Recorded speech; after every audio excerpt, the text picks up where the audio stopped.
Getting the smile and confidence you've been dreaming about, all from the comfort of your home, isn't a total mystery with Bite clear aligners. Just don't be surprised if all your friends start asking, "What's your secret?" Begin by ordering your at-home impression kit today for only $14.95. Bite clear aligners are doctor-directed and delivered to your door. Treatment costs thousands less than braces, plus they offer flexible financing, accept eligible insurance, and you can pay with your HSA FSA. Get 80% off your impression kit when you use code WONDERY at Byte.com. That's BYTE.com. Start your confidence journey today with Byte. When you want to have fun and have scratchers to scratch, there's a playful way you can do just that. Scratch with the key or acrylic nail. Scratch with the quill from a porcupine tail. Use a belt buckle from your friend Lamar. Or scratch with your pick while you play guitar. You can scratch in a bunch of different playful ways. Scratchers from the California Lottery. A little play can make your day. Please play responsibly. Must be 18 years or older to purchase, play, or claim. It's easy to get lost in the latest true crime podcast or your favorite binge-worthy show. But what about your own story? That's the most important story of all, and therapy helps you write it. BetterHelp Therapy is 100% online and designed to be convenient and flexible enough to squeeze in between the next episode on your list. Get started today at betterhelp.com/pause for 10% off your first month. Acast powers the world's best podcasts. Here's a show that we recommend.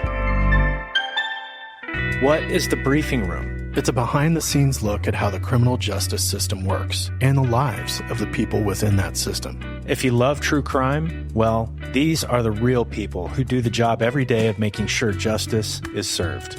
Hi, I'm Detective Dave. I'm Detective Dan. Together, we have decades of experience in local law enforcement, a profession that we think is often misunderstood. So we're going to explore how to do it right, and we won't shy away from when it's done wrong. These are stories you'll hear nowhere else. Unique, frank, and unvarnished. From the team that brought you Small Town Dicks, this is The Briefing Room. Episode 1 drops on August 30th. We'll meet you in the briefing room. Acast helps creators launch, grow, and monetize their podcasts everywhere. Acast.com.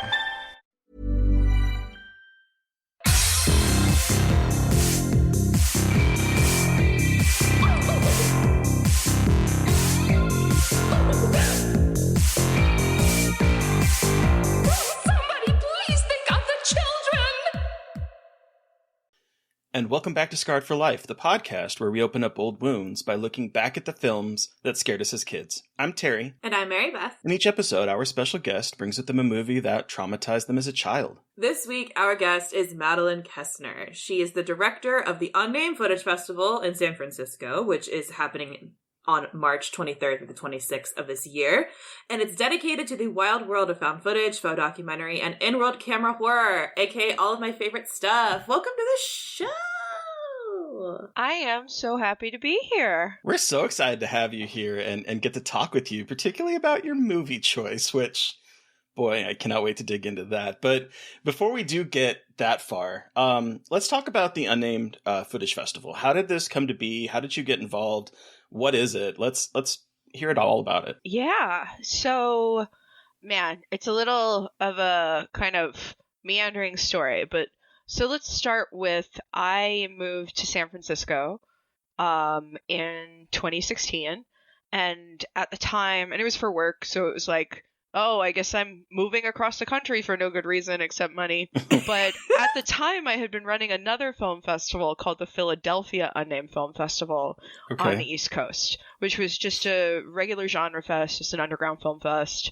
And that still is in existence. I only program for them now, but they are still going strong in Philly. But I had moved to San Francisco with no friends or anything, and so I started hanging out at Terror Tuesdays at the Alamo Drafthouse New Mission there. Mm-hmm. And that is where I met a group of people who called themselves the Overlook Theater. Okay. Russell, Oksana, these are the people I run the film festival with now, but I got introduced to them there, and when I first met them, I'm like, hi, I'm Madeleine. I write for Fangoria. I run a film festival. And they're like, who's this bitch? Like, who's this pretentious snob? And why is she talking to us? And the more that we ran into each other and talked, the more they were like, oh, actually, she's okay. And then we started like hanging out on the weekends, getting absolutely wasted, watching horror movies all the time. And it was like, you know, so fast we had become such good friends. And I was going to fly back to Philly for the festival, and I invited them to come along, and they did. And they didn't know that a film festival could be anything other than, you know, like Sundance, like, you know, all prestige and, you know, lines and guests and people, you know, being fancy. And so this was the first time they had been to a real underground film festival, and it blew their minds, and they're like, we want to do this, but we want to do it for found footage horror. They were working on kind of becoming the go-to found footage horror people. They wrote about it. They, you know, had made so many connections with filmmakers, and they're like, this actually might be the perfect way to, you know, get this out and get people to recognize it as more than just, you know, garbage, you know, like, you know, low budget shit that people made to rip off Paranormal Activity, because there were so many artists like working in this space and making these crazy movies. And like the way we kind of talked about it was, we're going to make rules about what we show. And in order to screen something, we have to completely justify it. So it has to be either found footage horror, faux documentary, which we use instead of mockumentary because people associate mockumentary with like comedy. And even though mockumentary, the mock is actually mocking the documentary form, but like either way, we're going to call it faux doc to be, you know, even more like pseudo smart. I call it pseudo documentary because I got a pull up my ass apparently. So like even I better. get it. And then we added first person POV, and then we added screen life. And so anything that fell into these genres we were able to show. And if it broke too many rules, we couldn't show it. We talked about it like it was the Dogma 95 of horror filmmaking. Yeah. So we started doing the film fest, and it was just a blast. We do it at the Balboa Theater in San Francisco. We are in our 6th year now. And like we have programmed some of what I think are like the best found footage horror films ever made. And not because we programmed them, we sought them out because we thought they were. And so we're just like really proud of what we've been able to do and present, and you know, bring people out and inspire so many people to work in the genre. I went last year and it was the best experience. It's like, it is so fun, and y'all really do have such an incredible eye for like these projects. And I know that you have a really awesome programming team to find these like projects that are so like under the radar, like no one has heard of. I mean, y'all were one of the first to screen The Outwaters, which was like absolutely incredible. And I wanted to hear more about like how y'all source and like what the process is and like what the programming process is like for finding these movies, and maybe in talking about it, like weave in some of the cool shit that's coming this year to the festival, because you got some really awesome stuff on the lineup. Yeah. Well, I mean, the first thing is we just have a film freeway. So we take open submissions. Anybody can submit to us. We get a lot of submissions that don't meet the format, and then we have to email them and let them know. It's like, hey, you shouldn't have submitted this. It's a regular this is narrative. Not even remotely footage or this is a real documentary. Or this is an experimental film where you throw rocks in a lake. I hope they don't listen to this. We also do a lot of scouting. So we have Thomas Burke, for example, who is like a scholar of found footage horror. He scouts for us. Former guest of the show. I love Thomas so much. I just had a beer with him in Austin, actually. It ruled. Like, what a cool dude. He's so cool. Yeah, and he's very excited for the program also, because, you know, we are actually going to screen one of his white whales this year. Okay. Which is a film that was formerly titled The Tontine Massacre and is now called Tontine, which was made in 2011. It was a faux reality TV show. So they went to Fiji. They had Peter Jackson's production studio come out with them. And they shot Yeah, no, seriously, like this is a major movie. They shot this basically reality TV show gone wrong. So the contestants are basically, you join the cast by pledging your life savings, and you put the title to whatever you're pledging into a safe, and you have a key. So each cast member has a key, and if you lose your key, whoever gets it gets your life savings. So the goal is to get as many other people's keys as possible. But it is, just supposed to be straight reality TV. Right. And it clearly goes wrong. But the thing that's so incredible about this film is when they decided to do it, Paranormal Activity had just come out, the Blair Witch had been such a big deal, and they're like, we want to do a found footage horror movie on steroids, and we're gonna do the craziest marketing campaign that anyone's ever seen. So they got, I believe his name is Rob Mariano from Survivor, and they asked him, like, he's going to be the host, and he was, of course, like, super famous from Survivor and The Amazing Race or whatever the hell he was on, and so he was doing all these press tours, and on every interview he would plug Tontine as a real reality show. That's so freaking wild. And so they got all this footage of real people doing things to get on the show, submitting audition tapes, and no one knew it was fake. Holy shit. Oh. And then what the fuck? And then the movie fell into limbo. Wow. It played at 2 film festivals, and my understanding is they couldn't get a good enough deal. So, they were looking for a certain amount of money, certain type of distribution, and they couldn't land it. In my opinion, the film was way ahead of its time. And that's why, like, people were like, we don't know what to do with this. This is too crazy. And like now it makes complete sense. But because of that, it just disappeared. So there's no record of this movie. Like, people don't even know it was a movie. They still think it was a reality show that got canceled. Holy shit. Yeah. And Thomas came to me with it. He's like, hey, can you find this for me? And I'm like, I'm gonna. So I did. And you did. Jesus. I'm crazy. I'll look up people's contact. I'll call random phone numbers. I send Facebook messages out. And eventually I got to someone who led me to the director, who led me to the producer who owns it. And he sent me a copy. And you could see how many times it had been watched. 13. Wow. So me and 12 other people, other than the crew, have seen this movie, and whoever saw it at the film festival back in 2011. Right. But it's really fucking good. I'm really excited. Oh my god, I'm really excited because guess the fuck what? Terry and I are going to the Unnamed Footage Festival this year. Yay. Together. We're so excited to be going and watching this movie. Yeah, and in addition to attending, you're also jurors. Yes. Yeah. So we have just like an incredible jury this year with the 2 of you on it. And, only our listeners will be able to know that right now. Haha! Exclusive, a podcast exclusive.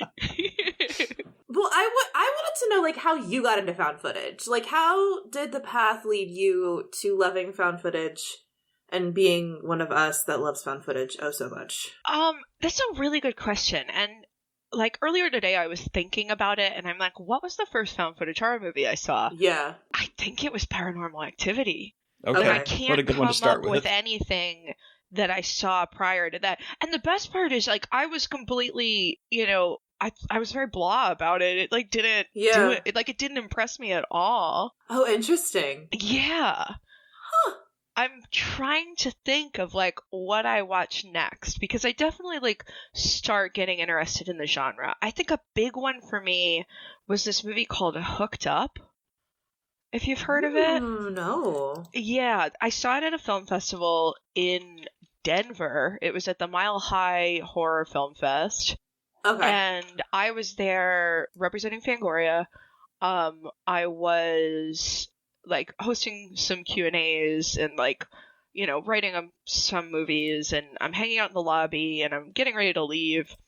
And these two guys come up to me and they're like, hey, you have to stay for the midnight movie.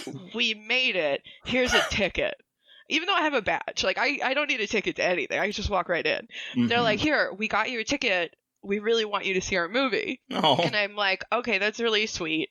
I think maybe I'll like wander in, watch some, because it's going to be after midnight, and then I'll leave. And about 5 minutes in, I'm like, holy fuck. Like, this is incredible. It's two kind of bros. Okay. And they are traveling through Europe, and they're shooting everything on their iPhones. And it's extremely naturalistic. Like the footage cuts in and out all the time because they really are taking these little iPhone videos. They're like interviewing each other, like, where are we at? Where are we going? Who are we partying with? They're like taking photos of girls. And then it turns into a haunted house movie. Oh. And it was the realism. I don't think I had seen anything that like reached that level prior. Okay. So, like, that really stuck with me. And I think after that, I started actually seeking out found footage. Oh my god, the guy who directed the OG Orphan and House of Wax is an executive producer on it. Yeah, that makes sense, fuck actually. Yeah. That makes a lot of sense. That looks so good. It's I've really never heard good. of it. Okay, that's going on the list. See, I think I know found footage, and then you were like, hello. I've seen so much. Oh, it's incredible. You've definitely seen plenty of films that I haven't even heard of. So isn't it great loving this weird genre of like random things that like 5 people have watched, and you're like, hey, you want to watch this creepy thing I found on YouTube? Like, yeah, it's the best. I mean, other than that, it was really hanging out with Russell and Oksana that like got me fully initiated. I was interested in it as an art form because like I have a film student background. Like I am sort of a pretentious fuck. Like they were kind of right at the beginning. And I'm really into formalism, which is experimental filmmaking that is more about drawing attention to the form than it is about the content of the film. So like movies, so there's this guy named Paul Sharretts who is an experimental filmmaker who like does films where it's each frame is a different like neutral color, and so all it is this pulsing and flashing, and it's actually not about watching the movie, it's about recognizing the frames and hearing the sound of the projector for 40 minutes. The film is called Nothing. But like that's my shit. Okay. Huh. That's a lot. Was that Stan Brakhage movie, like Mothlight? That's literally just like pieces of like stuff on. It's like 20 minutes of just like a flickering. Exactly. Yeah, Mothlight is beautiful. That is a beautiful movie. I say that, and I do find beauty in that stuff. Yeah. So I see a lot of formalism in found footage too, because it isn't that they're drawing attention to the form. They are tricking you about what the form really is. Yeah. Oh, it's the best. But then you also are supposed to recognize the camera. Like, you're supposed to know how that's being made, which is so cool. And, like, you are... And it draws more attention to you as a viewer, and, like, you are watching it. You're so much more aware. It's, like, it's not passive, which I think is what I love so much about film footage. It's, like, not a passive art form. Like, you have a much more active role, even if you don't think you do. Yeah, I love that. Yeah. Anyway. So... I want to talk a little bit more. What else is coming to the fest that are like you're really excited for? Yeah, I mean, I'm excited about Tontine. I can't shut up about it. I am really excited about. We're gonna show. We always do some repertory screenings. Like we'll like try to show stuff that like might be better known or maybe has been forgotten about. So like we are doing Cloverfield with the Alamo. It is the 15th anniversary. It's on 35mm. It's like one of the best movies ever made. And we are also going to show a film called Yes, you have Cloverfield. I have it's the 4K pre-release they just did. Oh my god. I had to get it. I should own that. I'm like psyched to watch it on film too. Yeah. We are going to show a movie called The Tunnel. Okay. I've heard you talk about this one, I'm fairly certain. Yeah, actually, the tunnel would have been early found footage for me too, because I was really into bootlegging when I was younger. Oh, okay. And the tunnel did this really interesting thing where they released their own movie via BitTorrent. Oh, Did they really? That was the official release of the film. Oh, that's fucking cool. I love that. that's awesome. They did this like crazy like proto NFT thing. Like NFTs, they're they're not going to exist for another decade, and they sold each frame of the movie prior to shooting the film in order to fund it. So they financed their own film via sales of images. What the fuck? No fucking way. I didn't know about the movie. And then fuck. Because it was, crowdfunded in a way, and this is like before Kickstarter it like really takes off. Yeah. Like, Kickstarter came out around the time they were doing this. So it's like people weren't using it for film financing yet. And then they're like, well, it was financed by the world, so we're going to put it on the internet. And they put it on torrent. So you had to torrent it to watch it. And I torrented it. Like I like downloaded the movie on That's so BitTorrent. cool. Yeah, it's like it was kind of groundbreaking, and then of course everybody forgot about it. Right. But they made a documentary about it and about doing that. Yeah. So we're going to show the documentary. It's called The Tunnel, The Other Side of Darkness. That is the North American premiere. It's only played in Europe and Australia. And then we're going to show The Tunnel right after it, because when we watched that doc, I was like, I can't wait to watch The Tunnel. I need to watch it right now. So I'm excited to see the documentary, because like this year they're putting out everything in like a really nice like package. Like, because I feel like it's the first time it's been like available on Blu-ray, because I watched it on YouTube. Like it's always been a shitty rip of this movie somewhere. Yeah. Like it's never had I don't a think release. there's been one. Yeah, there was And I only a think DVD, but like in Australia. Yeah, so I think they're doing like a Blu-ray package this year. Finally, it's like actually getting like the release it deserves. That it's not like kind of grainy, but again, it does kind of add to it when you're like, I can only find it on BitTorrent or on YouTube, and it's like not great quality, but it adds to it. I'm so excited you're going to have that, because that movie is so fucking good. And one of the scariest moments when a certain something picks up a camera. I know. Fucking terrifying. Like, absolutely. Oh, I can't wait. I've not seen this. It's a banger. You're gonna love it. It's a banger. Excuse me. We are gonna premiere Robbie Banfich's new film, Tinsman Road. Yeah.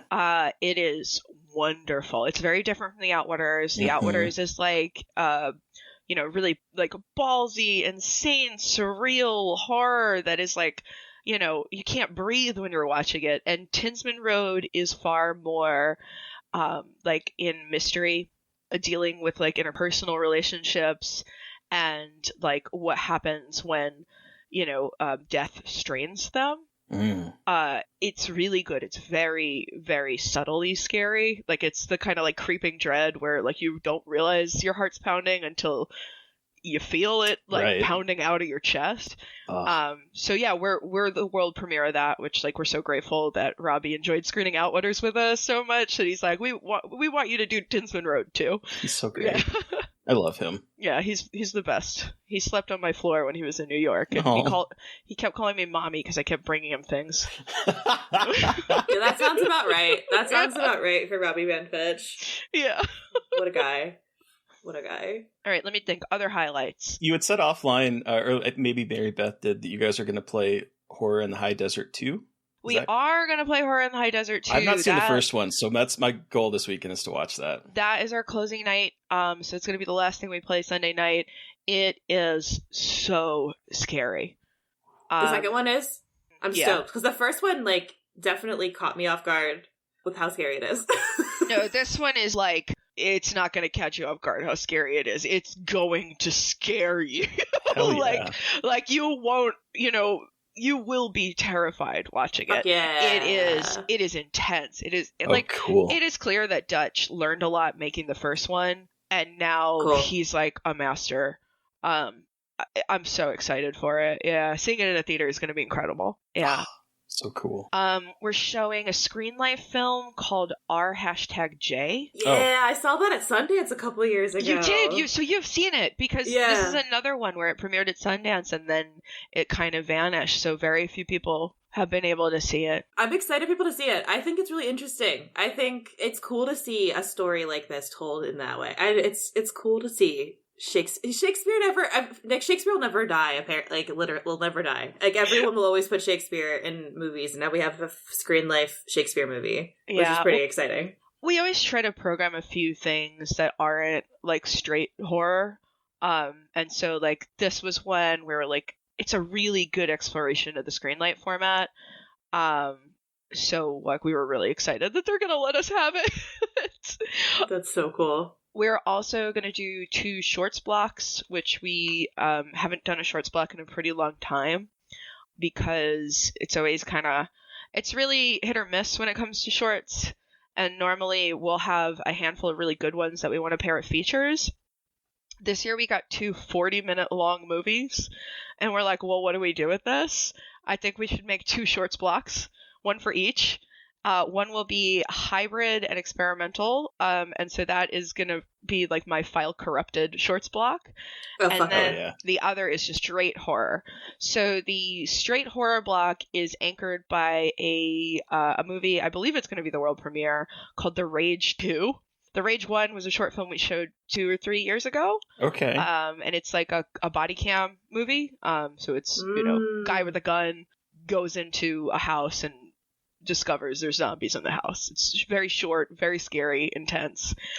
And they had such a good time making it. They're like, well, let's expand this into a 40-minute version. And it literally feels like playing a video game. Like you are in a haunted house with this guy, and zombies are coming at you. And so it's basically like you can see his hands and his gun, and you're kind of tethered to him. Yeah, so it's like body cam POV. Oh, fuck yeah. Oh, that's gonna be fun. And then we've got a handful of really good, like, straight horror shorts to pair with that. There's one called The Fallen Woman, which is really cool. We've got a movie called Shadowban. It's just like a solid block of like found footage horror shorts that are really focusing on horror. Cool. Hell yeah. And the other block is anchored by a 40-minute long film called Digital Video Editing with Adobe Premiere Pro, the real world guide to setup and workflow. Wow. Yeah, that sounds like my life right there. It is a Korean film set entirely in Adobe Premiere Pro. Oh my god. What? Yay! That's already scary. Yeah. It is mind-blowing. This movie, it's so smart. And we were watching it, we were so mad we didn't think of it, you know? Like, it's all just watching the video and, like, seeing them editing it, and then, like, scares happen.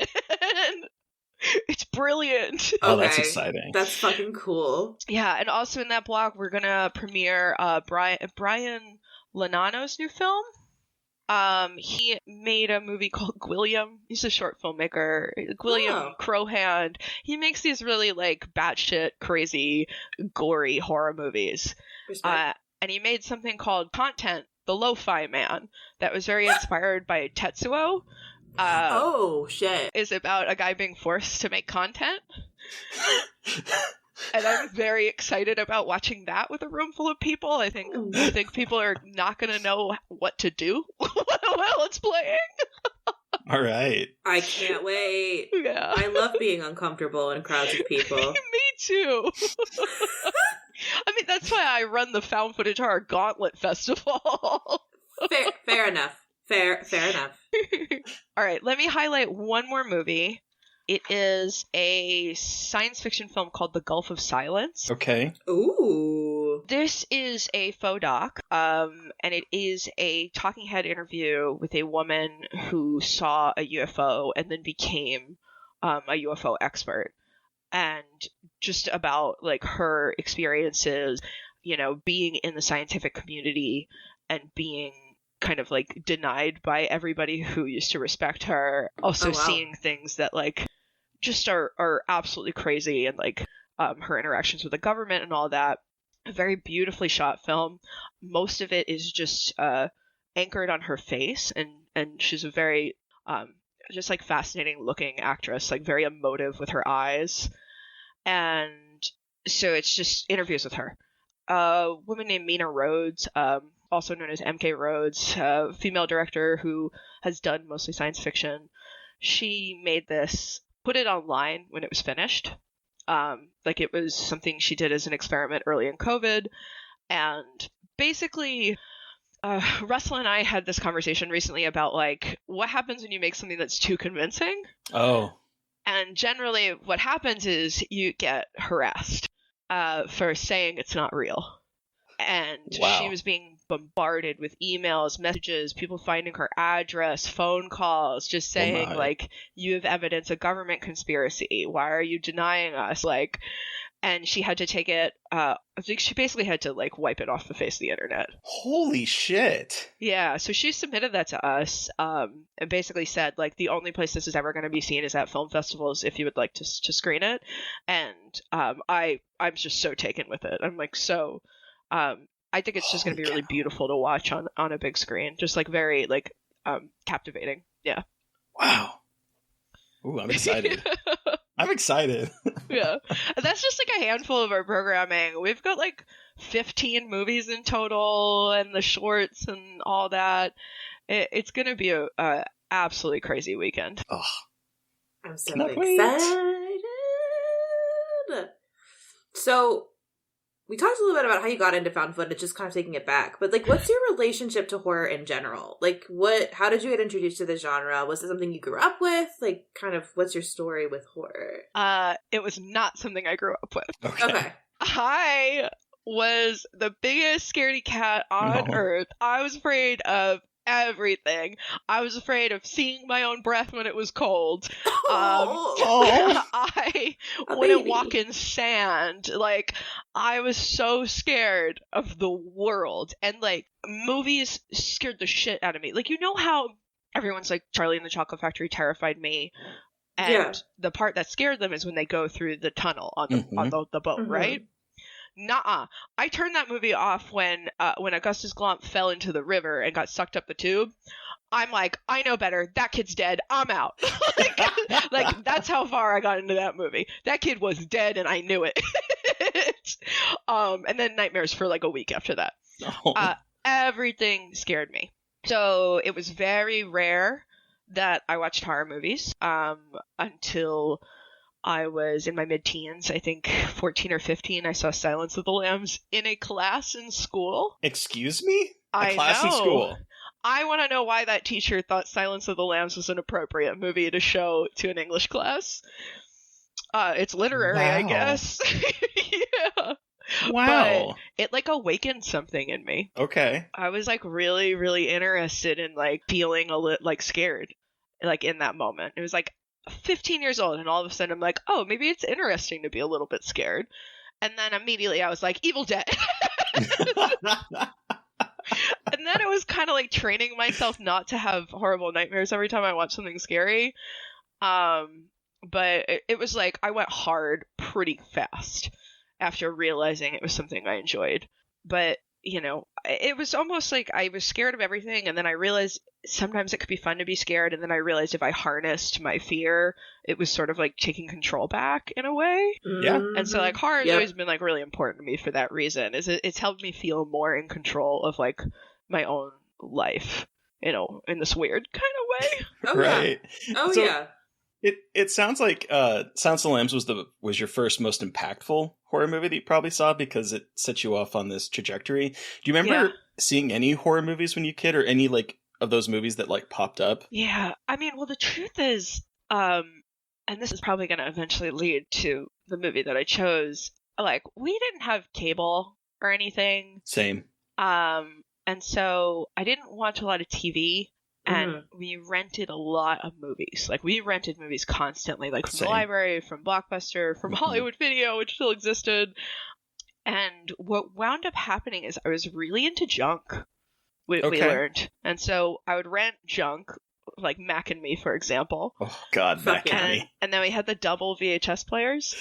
Oh. And I would record the movies I liked. Fancy. All right. A bootlegger from day one. I know. I've been a bootlegger my whole life, man. Yeah, just like, you know, born pirate.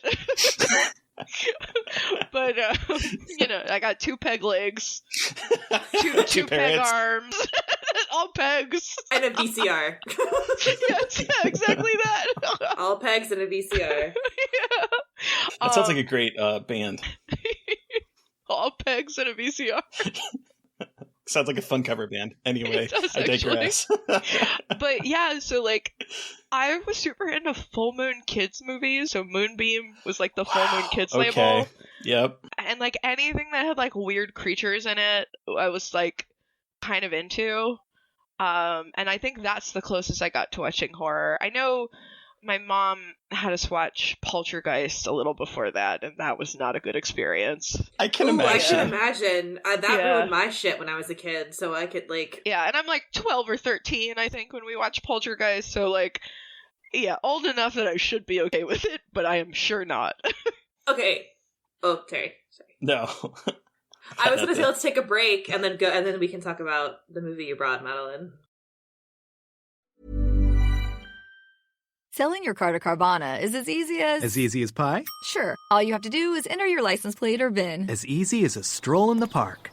Okay, then just answer a few questions and you'll get a real offer in seconds. As easy as singing. Why not? Schedule a pickup or drop off and Carvana will pay you that amount right on the spot. As easy as playing guitar. Actually, I find that kind of difficult. But selling your car to Carvana is as easy as... Can be. Visit Carvana.com or download the app to get an instant offer today. It's easy to get lost in the latest true crime podcast or your favorite binge-worthy show. But what about your own story? That's the most important story of all, and therapy helps you write it. BetterHelp Therapy is 100% online and designed to be convenient and flexible enough to squeeze in between the next episode on your list. Get started today at betterhelp.com/pause for 10% off your first month.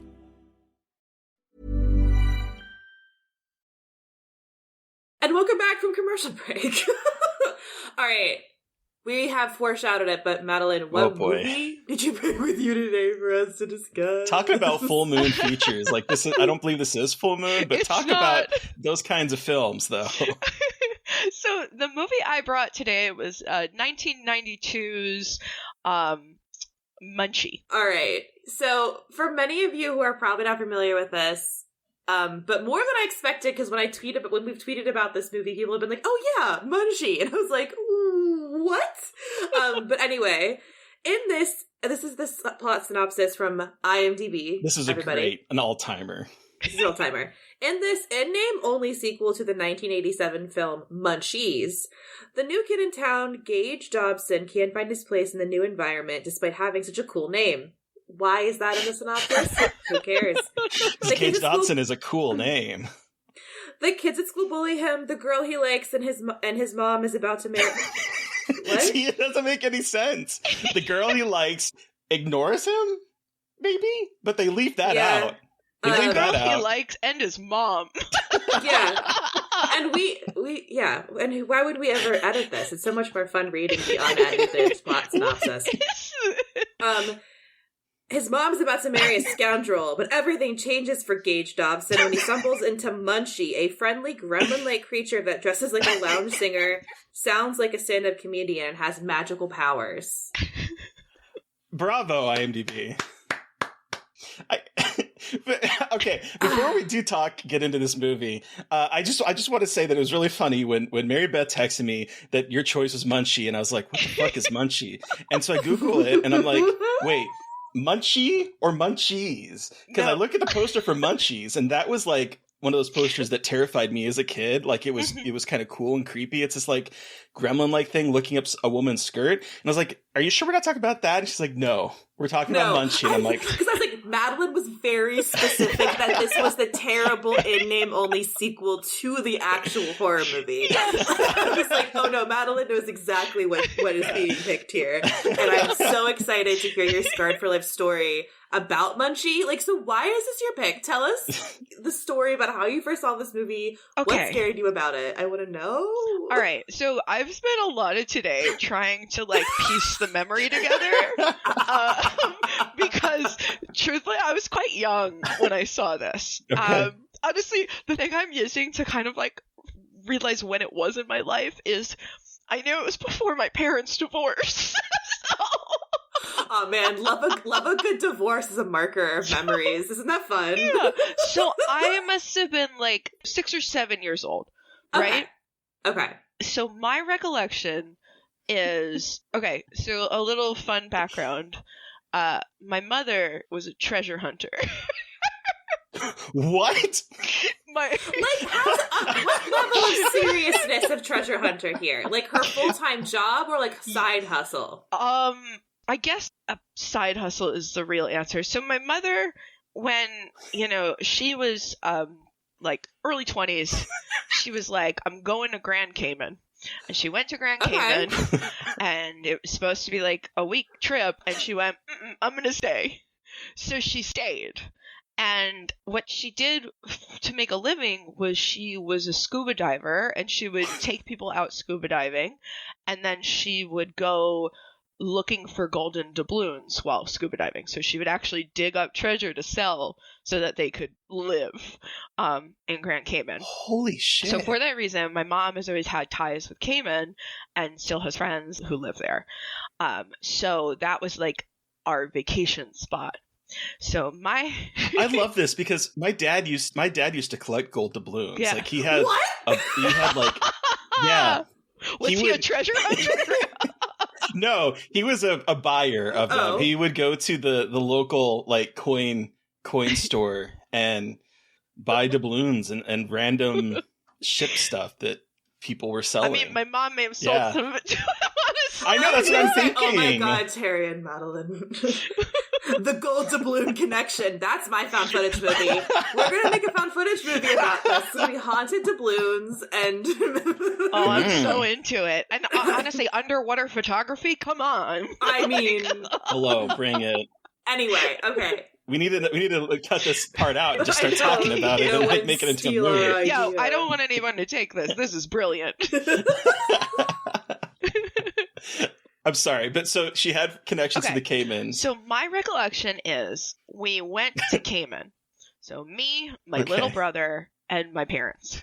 And we go to Cayman, and we go to her friend's house. And they're like, we'll just leave the kids in the living room, put something on. Childbearing in the... Famous last words. Childbearing in the 90s? Yeah, so it was Munchie. And it was definitely on TV or on a tape or something they had. Started watching halfway through. And when I was rewatching this movie yesterday, I realized that I thought it ended with a scene where he was dressed in white and dying. And that was part of the reason I was so terrified. And then I the movie ended and I'm like, why wasn't one of the scenes that terrified me, like the one that finally drove me to turn it off, in here? And I realized that's the start of the second movie of the third movie, I guess, but that's Munchie Strikes Back. The third movie. So I, as a child, watched half of Munchie and the first 5 minutes of Munchie Strikes Back, and then I had a meltdown and was like, I can't be here anymore. I need help. Because something about that puppet scared the living daylights out of me. I don't know why, because like I watched Prehysteria, I watched Pet Shop, I watched all this full moon stuff, but for the most part they're like kind of cute and small. Something about Munchie being the size of a child and his dead eyes and the way that his mouth moved and the way that he was always stiff and stuck in the corner, it just scared the shit out of me. I was so scared of him. I had nightmares for months that he was in my room. I had like sleep paralysis where I'm like in bed stuck and Munchie standing over me. Oh no.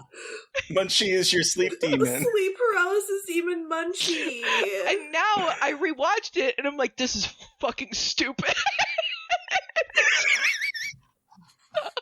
I love it. Like, that's why I'm so glad you brought this movie, because it's so bad, but like I can see why it terrified you as a child, because like I was watching it on my computer screen while I was working today, and my husband walks in and he's like, I'm sorry, what the fuck is that? And it was like a Munchie on the screen, and I said, oh my god, this is a Scarred for Life pick. He's like, yeah, no shit, I'm scarred for life now. If I ever come on the show, I'm bringing this movie. What is that?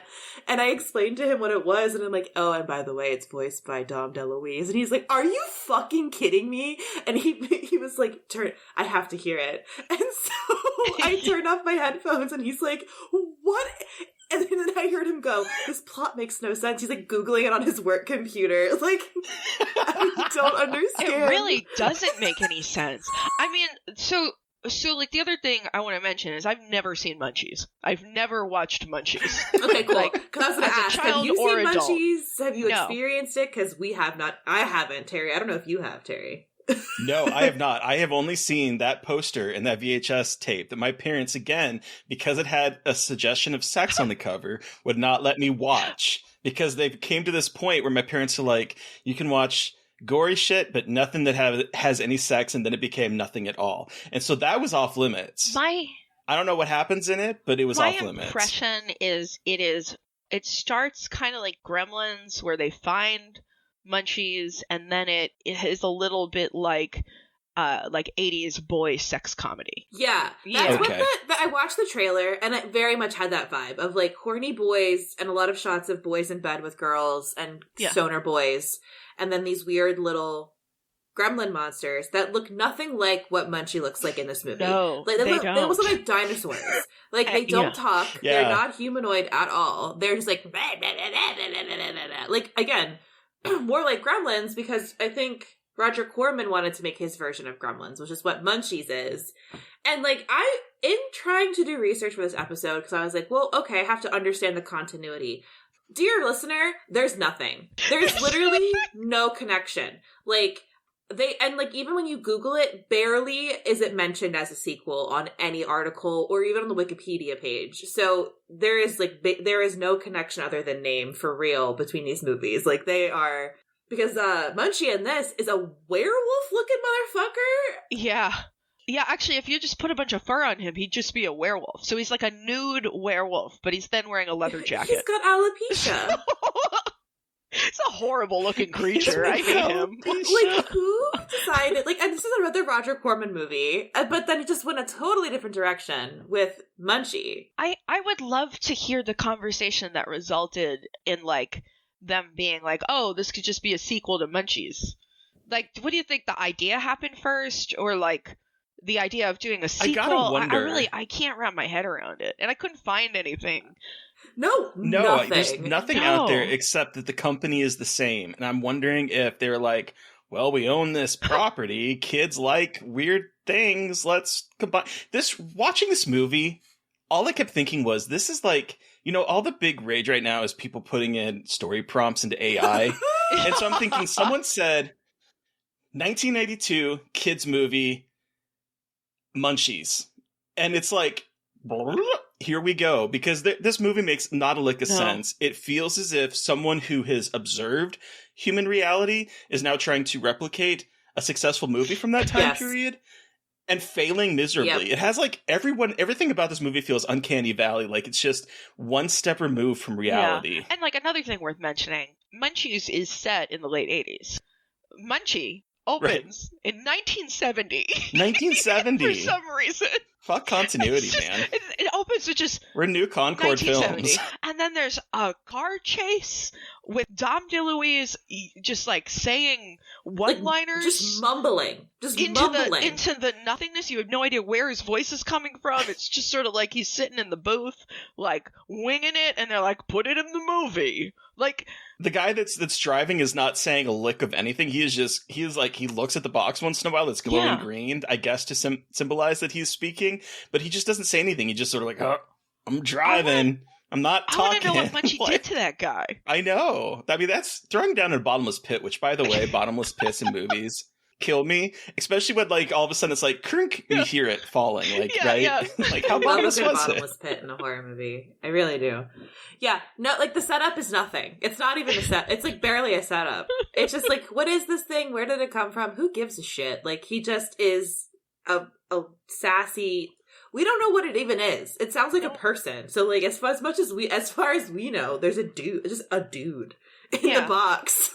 I mean, it is kind of revealed. Like, we can talk about, like, can we spoil them? Yes. Oh, Munchie? My God. Oh. Yes. We can spoil Munchie for everyone. I don't even know if it's really possible to spoil Munchie, but it's already spoiled. Yes, but But, like, later in the movie, it is revealed that Munchie is some sort of, like, elder god or something. like there's all these drawings of like ancient Egyptians with like Munchie there, and then like a Buddha with Munchie behind him making a face. I'm like, I want someone to get that tattooed on themselves. I must have missed this Oh my part. god. I don't remember this at all. When did this like happen? when Munchie. Okay, so all right. Is this with the scientist across the street? This is what Okay. what is his name? I did briefly tune out at that point when he's like, all of a sudden, you got to leave this with me. Professor Crookshank? Yes. Crookshank? Crookshank. the neighborhood mad scientist just hanging out. Yeah, he's got like a Doc The Brown Doc across Brown. the street. Yep. So like Gage is our main character. Then he's got his hot mom who does nothing but smile and look pretty. And that is Lonnie Anderson. Yes. Lonnie Anderson. When I saw she was nominated for Emmys, I was like, oh my god, and she was in Munchie? Oh, hell yeah.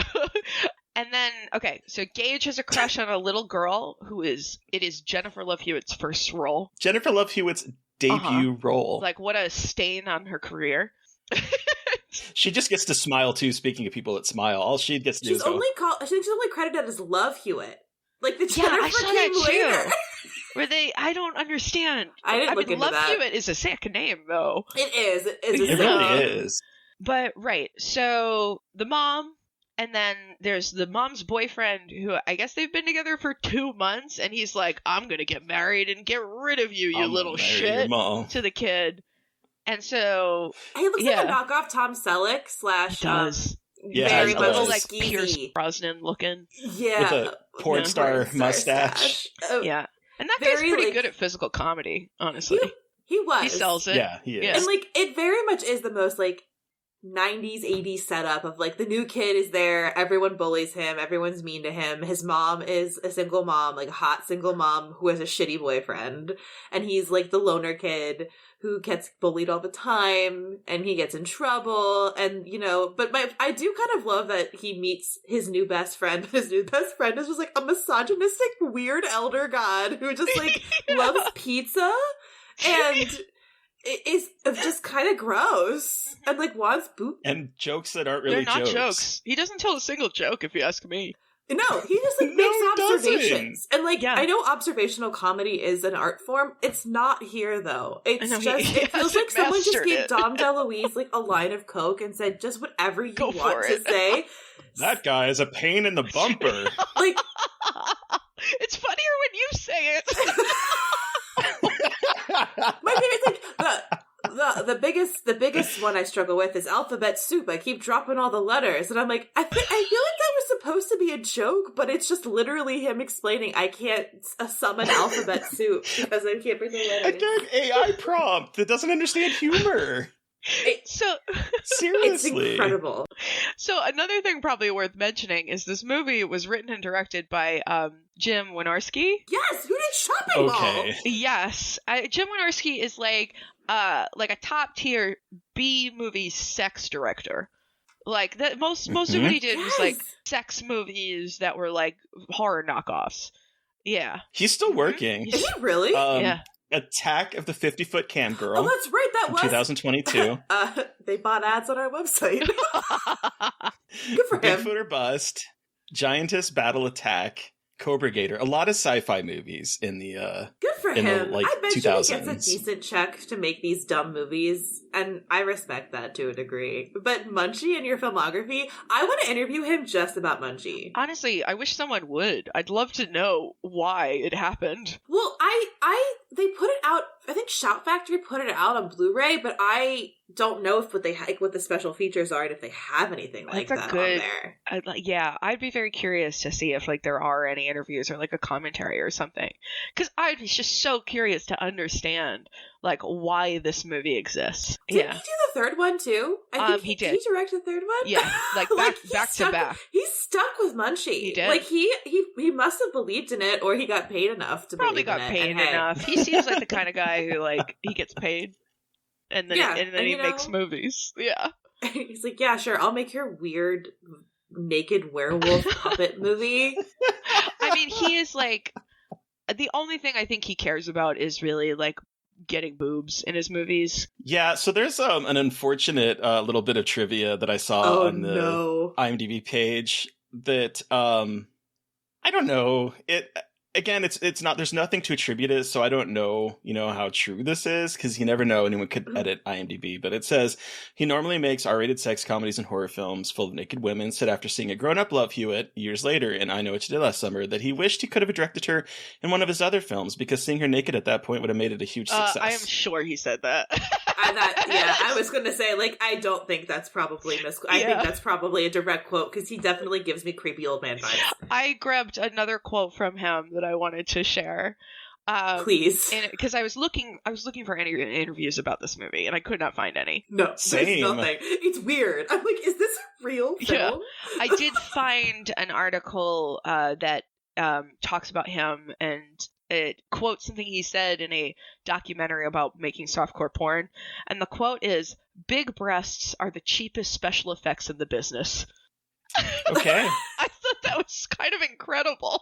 It is. Yeah. I'm trying to just to unpack it, and I suppose you're not. I know, wrong, right? But I'm not sure. It doesn't make me feel good, but I don't think I'm offended. But it makes sense for I'm really, kind of the films that he's making. It makes sense that he would say that. The cheapest special effect. This is the mind that made Munchie a children's movie. Which I think you can see by watching this movie, because this movie is fucking horny. It's really horny. There's not a lot of tits, just some tits. No, but there's it's horny. Oh, yeah. It's disgusting. Yeah, that little kid, he wants to fuck, right?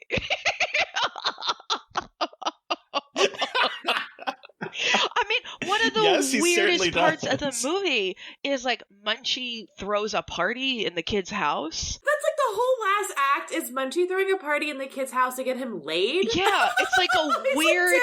The kid is 10. It's a teen high school house party, and it turns into American Pie. And he's inviting all the kids, and they're all showing up with their parents because they're children and they can't go to a party at night by themselves, so their parents are chaperoning them there. But then the principal and his girlfriend show up to his house. So weird. And then he Munchie calls celebrities to show up. Yeah.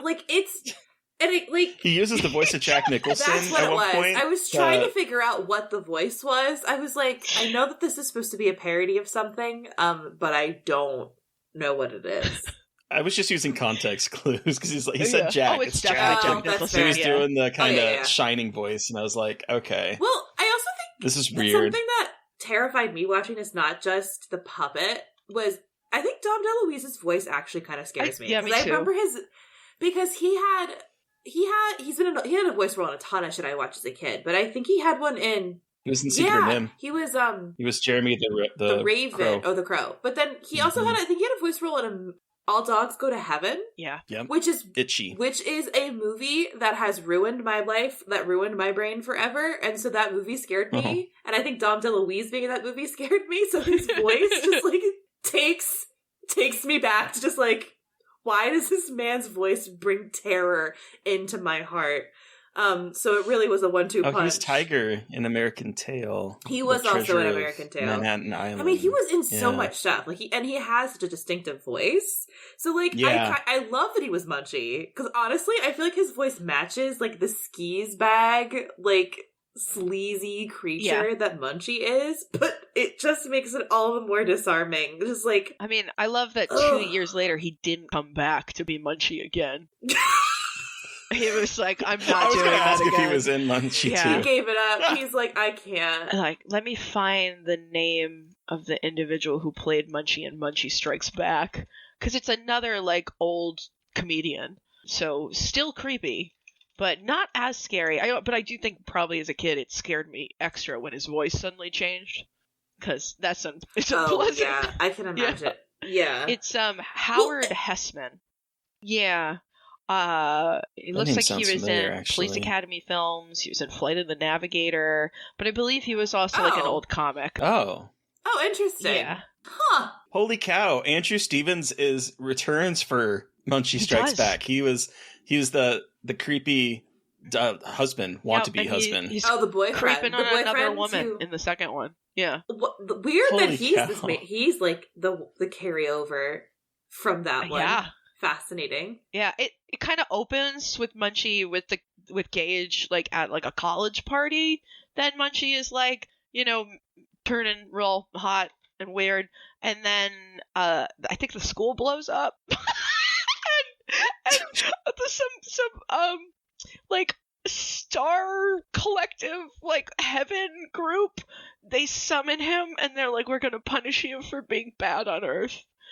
I like, honestly, I watched the first half of it earlier today, like while I was at work, and I'm like, holy fuck, is this crazier than Munchie? Like,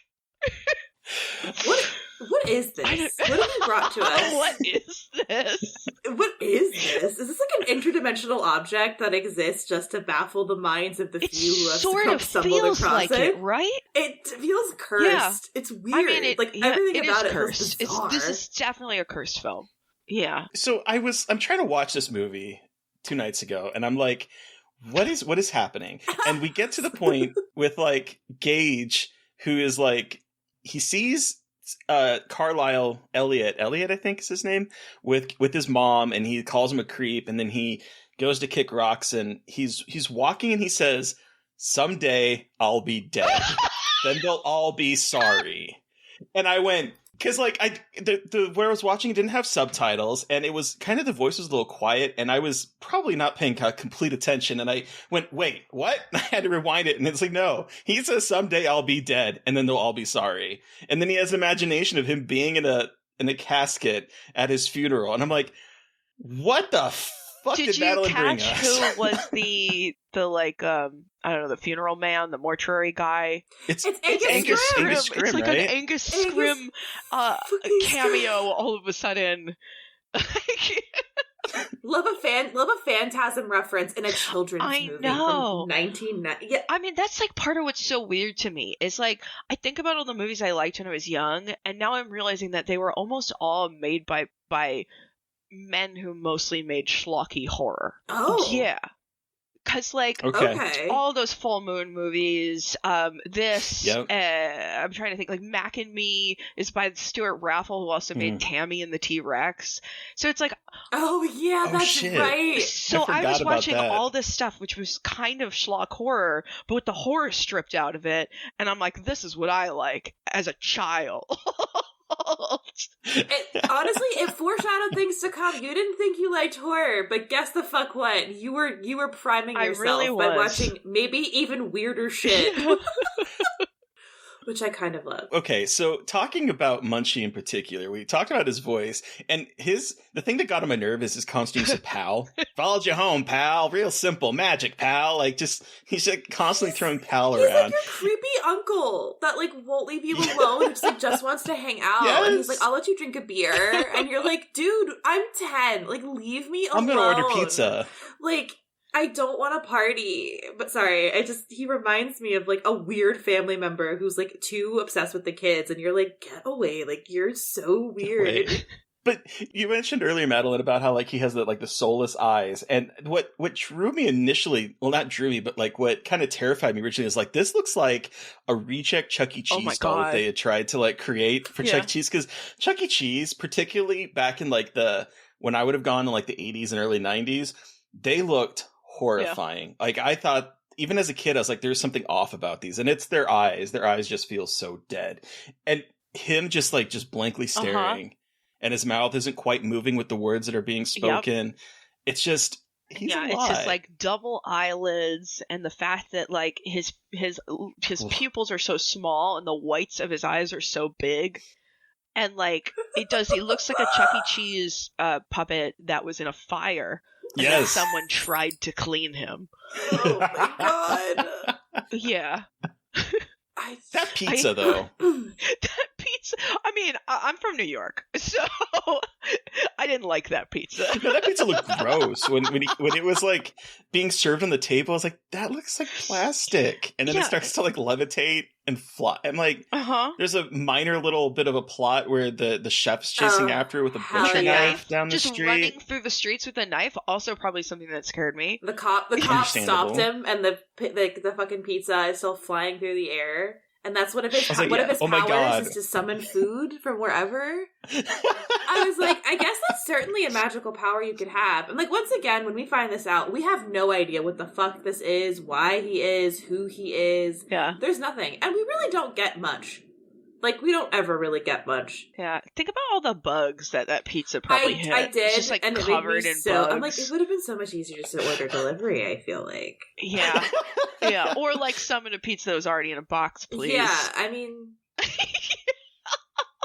But Munchie has like a kind of like the monkey's paw, I guess, is what they were kind of going for. Because like the kid just like makes a bunch of wishes and then they come true and they all kind of blow up in poor Gage's face. I do think it's funny how no matter anything that happens in the movie, it's all of a sudden Gage's fault. He might not have even been there. Like with when the principal is hitting on his assistant in the room and all of a sudden it's like being broadcast, he immediately blames it on Gage. And I'm like... How would it be Gage? It is funny that all the consequences are exactly the same, which is people think that it's his fault, which it is in a way. Yeah. So it is almost like not even consequences. It's just like not monkey's paw consequences, but just like regular old consequences. And he just keeps saying, "But I got the blame." Like, I took care of Mr. GQ for you. I want to know what he did to that guy who dropped him in the bottomless pit. I really do. Because Munchie seems to be generally pretty great. Terrifying, but yeah. Would you party with him? Yeah, definitely. Cool. Me too. I think I would. Yeah. For like a couple hours, and then I try to like lose him. Mostly for the picture. Yeah, I wouldn't want him to have my personal information. I think the 50th time he called me pal, I would just be like, I'm done. Yeah. I'm out. Yeah, hey, but pal. I would actually go to a party that Munchie was present at and try to get a photo of him. Yeah, you would. That's amazing. I wouldn't talk to him, but I'd get a picture and say I was at a party with Munchie. Exactly. Yeah, look, he's real.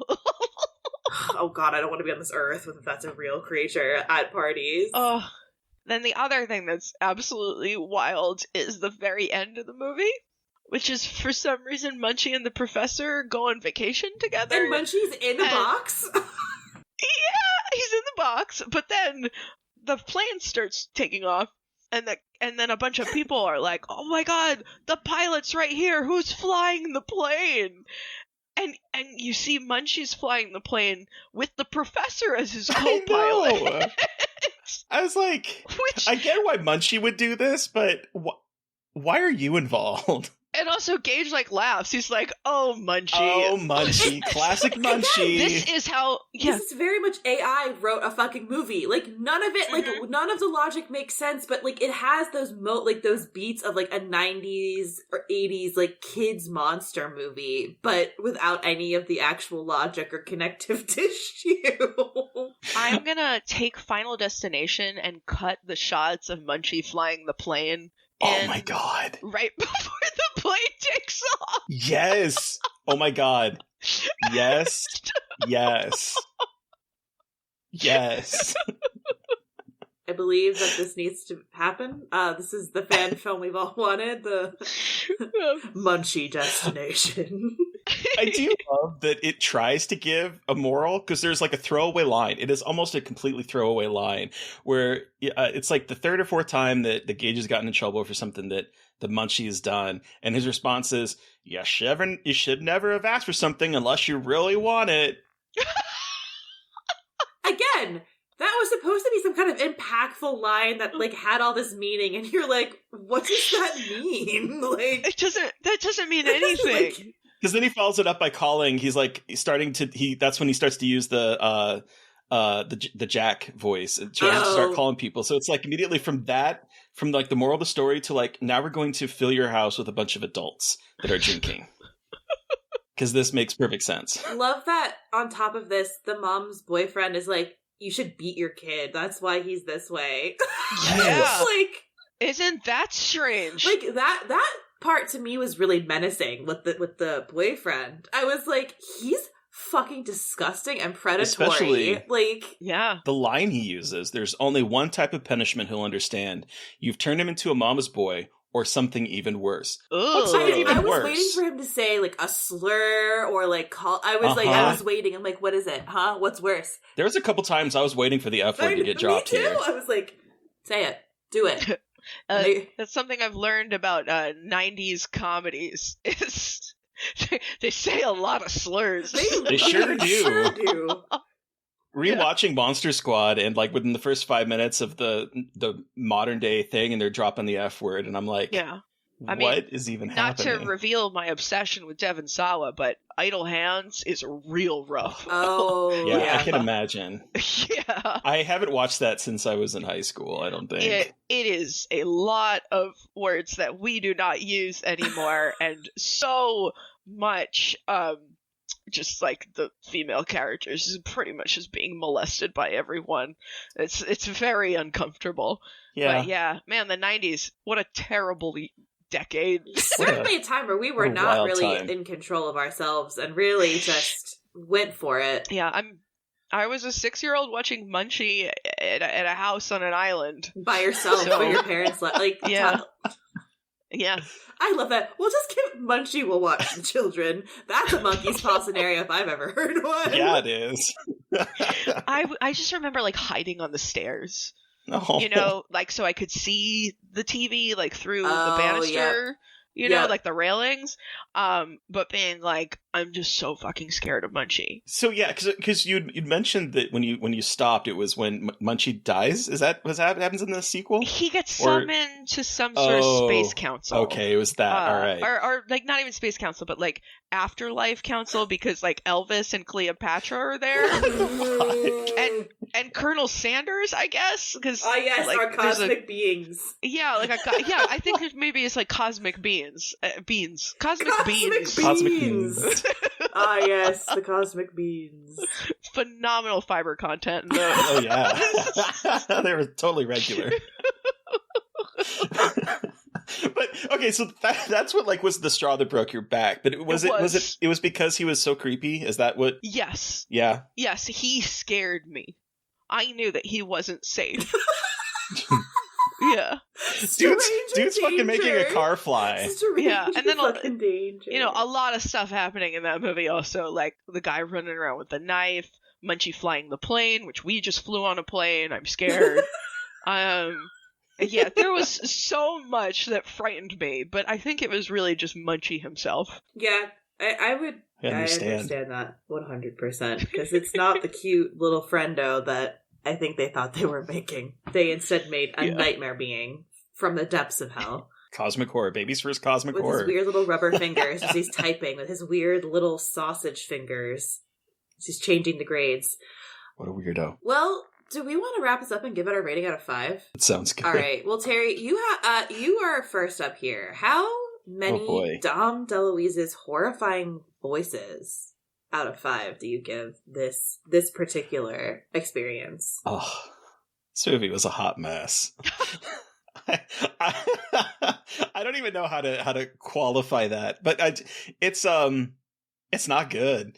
It honestly feels like a movie where someone said Monkey's Paw, kids, young adult movie, Munchie, and boom. Like, it does not feel of this world. And so for me, I 1.5 of his voices. It's this was a delightful conversation, and I'm having a blast talking about it, but the actual art of watching that movie, not exactly the greatest. What about you, Mary Beth? So I'm going to give it 2 because of that otherworldly aspect of it and how it feels so disconnected from reality, and how I want to suggest this at a movie night with my friends. Like, this is an experience that was not probably meant to be such an experience, but it is still an experience to be had. And I'm glad I watched it. It's, I feel... You imbibe something and you get your friends together, and... I feel like I now maybe understand the world a little bit more, and I'm more terrified of it now that I know that Munchie, even if he as a puppet, just exists somewhere. And that fear alone, I give it to Dom DeLuise's terrifying. Do you think a Munchie is just chilling in someone's storage? 100%. Either storage or can like we someone's find it? office. Oh my god, we have to find it. Yeah, just like I'm like obsessed with the puppet from the Interpol music video for Evil. I just want to get that puppet so bad. I want that puppet. Now I want Munchie. Okay. But I'm only attracted to one of them. And it's Munchie. I'll never tell. My sexuality is Munchie. My sexuality is Munchie. Ooh. On that. Dom DeLuise's voice, man. He could just get me into the sack. Hey, pal. Drier than the Sahara. Anyway, Madeleine, you have the final word. What is your rating for this beautiful film? How many Dom DeLuise voices? 5 out of 5. Yeah. All right. Respect. I respect it. Genius. Gold. Encryption key to my taste. I love it. Do you watch this movie a lot, or is this the first time you had revisited it? I definitely have revisited it. But it's probably been, maybe 20 years. Okay. Yeah. Like, I would have watched it again shortly after becoming okay with watching stuff. And then it's been a long time. Right. This might be my first time watching it as an adult, but you know what? I loved every second of it. I respect it. Yeah. Wow. Well, thank you so much, Madeleine, for introducing us to the wild world of Munchie. Where can our listeners find you? And the floor is yours. Plug away. You can find me just about everywhere at DVD Box Set, on Twitter, Instagram, Letterboxd. I have very good username continuity, so DVD Box Set. I run a podcast with my lawyer, which we post episodes sometimes. It's called Madeleine and Her Attorney Watch Movies. I watch movies with my lawyer, and then we talk about them. And the Unnamed Footage Festival, badges are on sale right now. If you just, search Unnamed Footage Festival, you will find us. You'll find our website, unnamedfootagefestival.com. Buy a badge. Come hang out with us. It's going to be our best year ever, and I'm very, very excited for it. So excited. It's March 23rd to the 26th. Yeah. Come hang come out. say hi. We're going to be there. Everyone cool's going to be there. So come hang.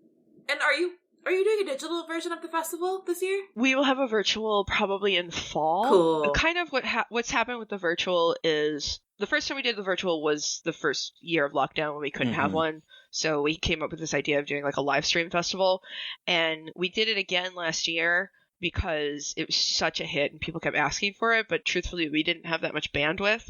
So we're trying to find a way where we can do it. And like, I think a big part of that is going to be to give us 4 or 5 months after the festival proper. Yeah. But most of it's already programmed because the truth is we get so many movies that we love and want to show, and you can only pack so many movies into a long weekend. So it's kind of all the stuff that we like really wanted to show people that we couldn't fit in the theater. Cool. Hell yeah. So there will absolutely be another virtual. Hell yeah. Hoping it'll be another overnight live stream, but we'll have announcements on it Cool. soon. Sweet. And listeners, check the show notes because you'll find links to the festival page and all of that for all of your clicky goodness. Thank you. All right, listeners, you've heard from us. We want to hear from you. Did you see Munchie? What were your thoughts about Munchie? Is Munchie scary to you? You can let us know by sending us an email at scarredforlifepodcast@gmail.com. Or you can reach out to us directly on Twitter. I am at MV McAndrews. And I'm McGailey Dreadful. And of course, don't forget to follow the podcast at Scarred Podcast. Please don't forget to review, rate, and subscribe. And if you want to help support us, sign up through Patreon. Thank you to Eric Power for our artwork. Thank you to Sean Keller for our music. Thank you, everyone, for listening. Please stay safe out there. And most importantly, stay creepy. And until next time. Won't somebody please think of the children?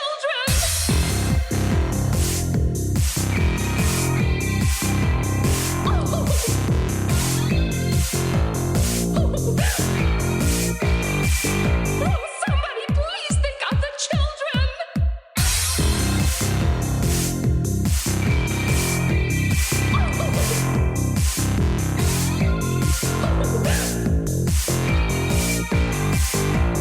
Somebody please think of the children.